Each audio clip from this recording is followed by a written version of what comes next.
السلام علیکم ناظرین، آج ہم آپ کے ساتھ انتہائی اہم موضوع کے اوپر گفتگو کرنے جا رہے ہیں۔ یہ موضوع انتہائی حساس موضوع ہے۔ سوشل میڈیا کے اوپر اس موضوع کو لے کر ایک جنگ سی جاری ہے۔ بہت سے احباب اس موضوع کے اوپر اپنے ذہن کے مطابق لب کشائی کر رہے ہیں اور ایک بحرانی سی کیفیت ہے۔ بہت سے احباب اس موضوع کے اوپر مشتعل نظر آتے ہیں۔ حقیقت کیا ہے ہم آپ کے سامنے اس طرح سے واضح کریں گے کہ دودھ کا دودھ اور پانی کا پانی ہو جائے گا۔ حق اور باطل واضح طور پر جدا جدا نظر آئیں گے۔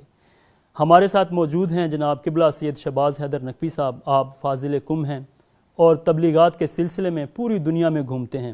آج کل پاکستان میں موجود ہیں اور پاکستان میں انہوں نے اپنی نوعیت کا ایک منفرد ادارہ قائم کیا ہے، جس کے اندر نہ صرف پاکستان سے بلکہ بیرون ملک سے بھی طلاب تعلیم حاصل کر رہے ہیں۔ ناظرین، ہمارا موضوع ہے کہ کیا عزاداری نماز تراویح کی طرح ہے؟ جی قبلہ، السلام علیکم ورحمۃ اللہ وبرکاتہ۔ وعلیکم السلام۔ خیریت ہوں گے انشاءاللہ؟ اللہ کا شکر۔ قبلہ، آپ اس بارے میں کیا کہتے ہیں؟ بسم اللہ الرحمن الرحیم۔ سب سے پہلے میں آپ کی خدمت میں عرض کروں گا کہ اس موضوع کے اندر ہم نے انتخاب احسن کرنا ہے، اور کچھ باتیں جن کو دیکھ کے ہم نے اس موضوع کو سمجھ سکتے ہیں ان کا دھیان رکھنا ہے۔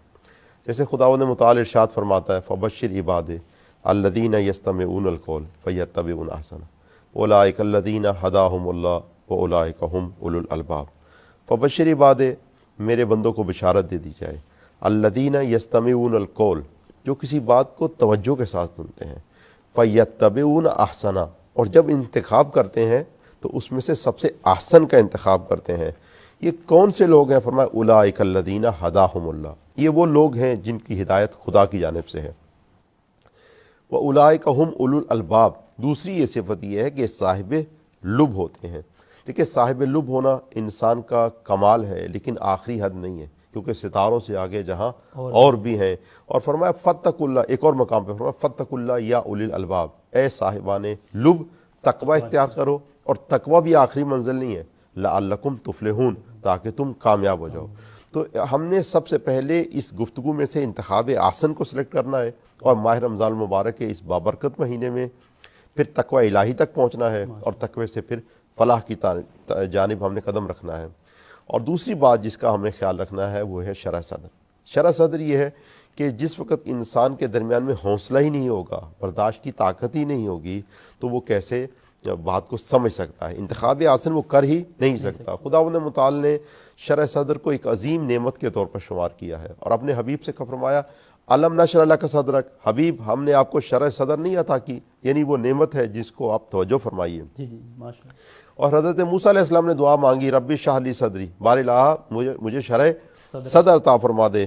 اور خداوند متعال یہ فرماتا ہے فمن یرید اللہ ان یہدیہ، اللہ جب چاہتا ہے کہ کسی انسان کی ہدایت کرے تو یشرح صدرہ للاسلام، تو اس کا سینہ اسلام کے لیے کھول دیتا ہے۔ ومن یرید ان یضلہ یجعل صدرہ ضیقا، جب خدا چاہتا ہے کسی کو گمراہ کر دے تو اس کا سینہ بہت تنگ کر دیتا ہے، یعنی حوصلہ بہت ہی کم ہو جاتا ہے۔ تو مومنین اکرام، ناظرین حضرات، آپ جو ہے اس گفتگو کو انتخاب احسن کی نیت سے اور شرح صدر کے ساتھ سنیں گے، انشاءاللہ یہ ہمارے لیے مفید رہے گی۔ ماشاءاللہ قبلہ، بہت خوبصورت طریقے سے آپ نے بیان کیا ہے۔ بالکل ایسا ہی ہے کہ شرح صدر کے بغیر انسان ہدایت تک نہیں پہنچ سکتا، اور اگر ہدایت تک نہیں پہنچ سکتا تو فلاح حاصل نہیں کر سکتا۔ اچھا قبلہ، ذرا تھوڑا سا واضح کیجیے گا کہ مجلس عزا کی حقیقت کیا ہے؟ مجلس عزا کس کو کہتے ہیں؟ اس سلسلے میں چاہوں گا تھوڑا سا ہم پیچھے سے مطالعہ کریں، کچھ تاریخ کے اوراق میں ہم پیچھے چلے جائیں۔ مجالس کی حقیقت کو سمجھنے کے لیے ہمیں دیکھنا یہ پڑے گا کہ پیغمبر اسلام جب دنیا سے چلے گئے تو آپ کے ممبر پہ یزید جیسا بدبخت اور نجس انسان اقتدار پہ آ کے بیٹھ گیا۔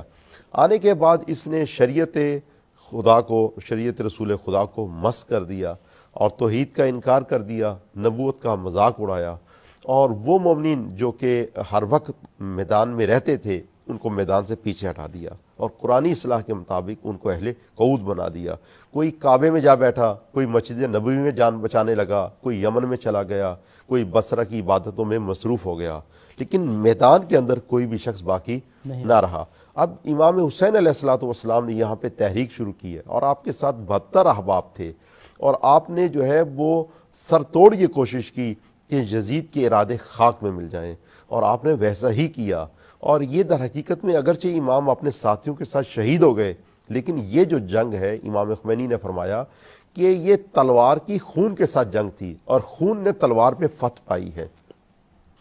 امام حسین کی شہادت کے بعد اسی تحریک کو حضرت زینب سلام اللہ علیہ نے اپنے اصحاب کے ساتھ، اپنے ساتھیوں کے ساتھ آگے بڑھایا، حتیٰ یہ کہ کوفے اور شام کے بازاروں میں آپ نے خطبے دیے اور یہ حسین ابن علی کی تحریک کو آگے بڑھایا، اور یہاں تک کہ یہ جب جناب زینب چلی گئیں تو یہی جو آپ کی تحریک تھی، یعنی کہ جو حضرت امام حسین علیہ الصلوۃ والسلام کی تحریک تھی اور جناب زینب کی جو تحریک تھی، یعنی تحریک زینبی اور تحریک حسینی، اسی کے تسلسل کا نام عزاداری بن گیا۔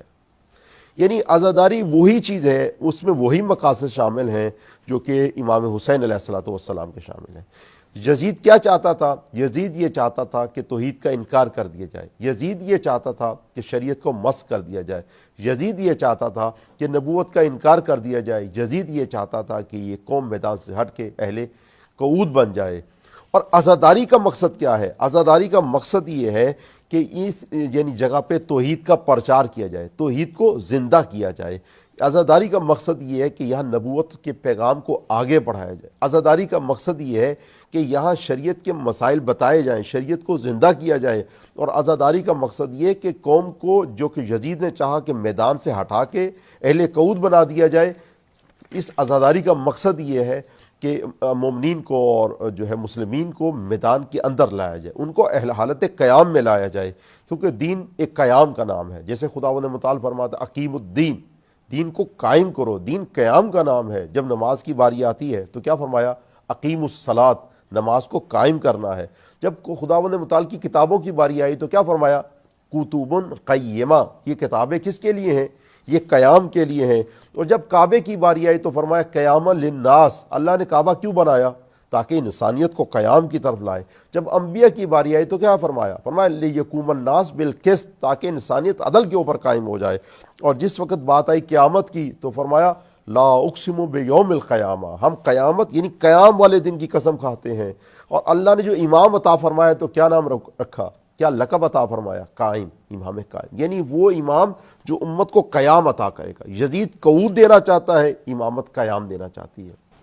بہت خوبصورت آغا صاحب آپ نے بیان کیا۔ یقیناً مجالس حسینی وہی مجالس ہیں جہاں پر سید الشہداء کی بچائی ہوئی قربانی کو دوبارہ سے زندہ کیا جائے، یعنی توحید کو زندہ کیا جائے، رسالت اور نبوت کے پیغام کو زندہ کیا جائے۔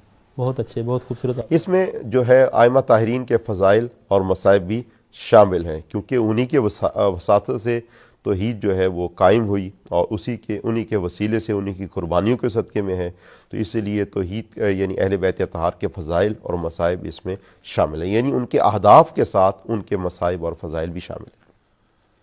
قبلہ ایک بات اس میں پھر یہ شامل، ایک اور سوال پیدا ہوتا ہے کہ کیا آج جتنی مجالس ہو رہی ہیں کیا سب یہ مجالس حسینی کے ہی زمرے میں آتی ہیں؟